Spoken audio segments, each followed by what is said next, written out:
Hello दोस्तों, आज मैं इस वीडियो में आप सबको बताने वाला हूँ सुपर स्टार चिंटू पांडे जी का ससुरा बड़ा सतावेला फिल्म के बारे में। दोस्तों, ससुरा बड़ा सतावेला फिल्म का प्रोड्यूसर है राजकुमार आर पांडे जी और दोस्तों इस फिल्म का डायरेक्टर भी वही है दोस्तों।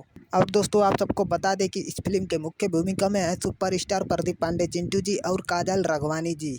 और दोस्तों अगर इस फिल्म में काम करने वाले सारे कलाकारों का बात करें तो इस फिल्म में काम करने वाले कलाकार हैं प्रदीप पांडे चिंटू जी, काजल राघवानी जी, संजय पांडे जी, मनोज टाइगर जी, प्रकाश जैस जी, आकांक्षा दुबे जी, गोपाल राय जी और भी कई सारे कलाकार हैं दोस्तों। और दोस्तों आप सबको बता दें कि ये फिल्म पारिवारिक कॉमेडी और रोमांस से भरपूर फिल्म है दोस्तों। जी हाँ दोस्तों, ये फिल्म पारिवारिक कॉमेडी और रोमांस से भरपूर फिल्म है दोस्तों। और दोस्तों इस फिल्म के सारे कलाकारों ने इस फिल्म में कमाल का अभिनय किया है दोस्तों। जी हाँ दोस्तों, इस फिल्म के सारे कलाकारों ने इस फिल्म में कमाल का अभिनय किया है दोस्तों। तो चलिए दोस्तों इस वीडियो को यहीं पर ख़त्म करते हैं दोस्तों। अगर ये वीडियो हमारा आप सबको अच्छा लगा हो तो लाइक, कमेंट और सब्सक्राइब जरूर करिएगा दोस्तों। चलिए धन्यवाद दोस्तों।